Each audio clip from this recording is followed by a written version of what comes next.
فریضہ اقامت دین کے لیے جماعت اسلامی عملاً کام کر رہی ہے، کیا اس فریضہ کی ادائیگی کے لیے جماعت اسلامی میں شمولیت ضروری ہے یا اس کے علاوہ بھی کوئی حل ہے؟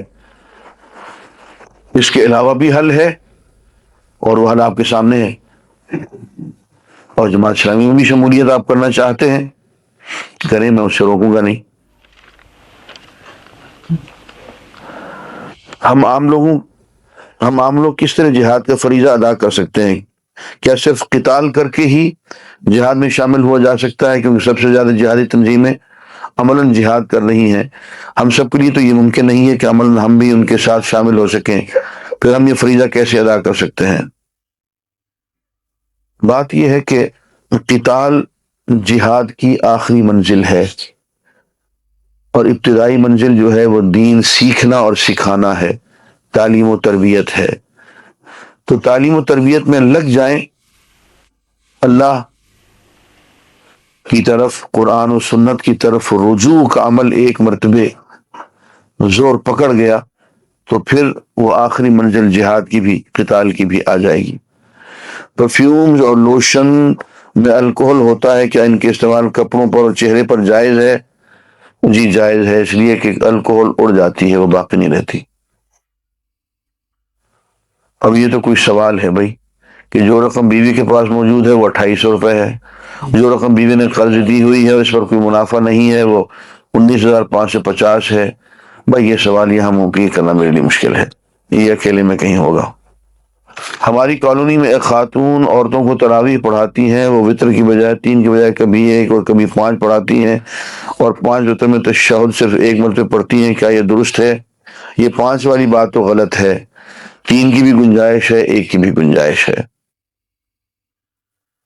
میں نے 12 سال کی عمر میں نماز پڑھنی شروع نہیں کی، یاد نہیں کس عمر سے شروع کی ہے۔ اب میں نے تحیۃ التوبہ کے نفل پڑھ کر قضا نمازیں شروع کی ہیں، اب حج کرنے کے بعد وہ قضا نمازیں پڑھنی ہوں گی یا وہ معاف ہو گئی ہوں گی؟ میاں جتنی پڑھ سکتے ہیں پڑھ لیں، لیکن اللہ کے ساتھ حساب کتاب کو سودا نہ رکھیں، سیدھی معافی مانگ لیں۔ حج سے پہلے روزے قضا ہو گئے تھے، اللہ نے فرمایا کہ حج کے بعد تمام گناہ معاف ہو جاتے ہیں، اب بتائیں جو روزے قضا ہو گئے تھے اب حج کرنے کے بعد وہ رکھنے ہوں گے یا وہ معاف ہو گئے؟ روزے تو بھیا رکھ لیں جتنے آپ رکھ سکتے ہیں، قضا روزے تو آپ کو رکھنے پڑیں گے۔ ایک سنی لڑکی اور ایک شیعہ لڑکے کا نکاح جائز ہے، اور اس بارے میں فتویٰ آپ سے لے سکتے ہیں؟ اگر جائز ہے بھی پھر بھی نہ کریں، اس لیے کہ نبھے گی نہیں، اور ہم نے دیکھا ہوا ہے کہیں۔ ویسے فقہا نے لکھا ہے کہ جائز نہیں ہے۔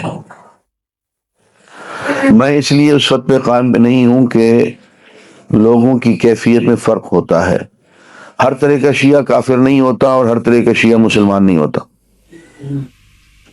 شیعوں میں مسلمان بھی ہیں کافر بھی ہیں، یہ فیس ویلیو پہ دیکھنا پڑے گا یہاں جناب کی کیفیت کیا ہے۔ اس لیے کوئی حتمی فیصلہ تو نہیں ہے، لیکن آخر اہل سنت الجماعت میں لڑکے بھی پیدا ہوتے ہیں، وہی کہیں کر لیں۔ جب میں اہل سنت مسجد میں جاتا ہوں تو اہل سنت والی نماز پڑھتا ہوں، اور جب میں اہل حدیث مسجد میں جاتا ہوں تو رفع دین کرتا ہوں۔ کیا میرا یہ عمل منافقت میں شامل تو نہیں ہوتا؟ ہرگز نہیں ہوتا، کر لیا کریں۔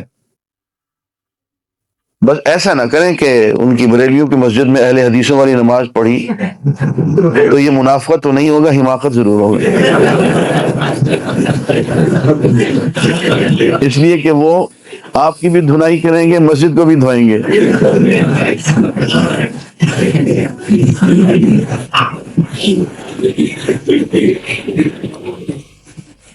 یہ تو بہت لمبے چوڑے سوالات ہیں۔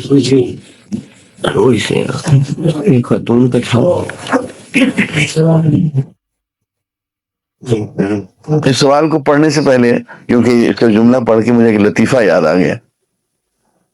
ایک صاحب نے مجھے کھانے میں بلایا سعودی عرب میں، تو جب میں گھر میں جانے لگا تو ایک بچہ آیا، کوئی میرا خیال ہے کوئی 7-8 سال کا ہوگا، اس نے مجھے اوپر سے نیچے تک دیکھا اور بھاگا۔ اور اس نے اونچی آواز سے شور مچایا کہ امی وہ جو ٹیلی ویژن کے اندر ہوتے تھے نا آج باہر نکل آئے لگنے سے باہر۔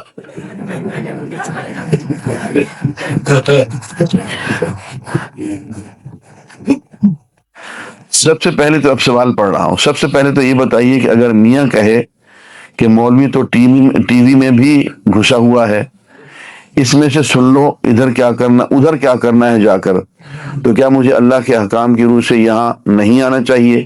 جبکہ میں کچھ سوالات آپ سے پوچھنا چاہتی ہوں، آپ خود بھی آئیں اور اپنے میاں کو بھی کان سے پکڑ کے لے آئیں۔ اور باتیں آپ میاں سے منوا لیتی ہیں، زیورات خرید لیتی ہیں، اچھے اچھے کپڑے خرید لیتی ہیں، یہاں تک اس کو نہیں لا سکتی، لے آئیں اس کو بھی۔ خواتین یہ کبھی نہ سمجھیں کہ وہ کمزور ہیں، میں سچ کہتا ہوں یہ کمزور نہیں ہوتی، بڑی طاقتور ہوتی ہیں، بہت طاقتور ہوتی ہیں یہ، اور کمزور بنی رہتی ہیں، اور یہ ان کی ہوشیاری اور چالاکی ہے۔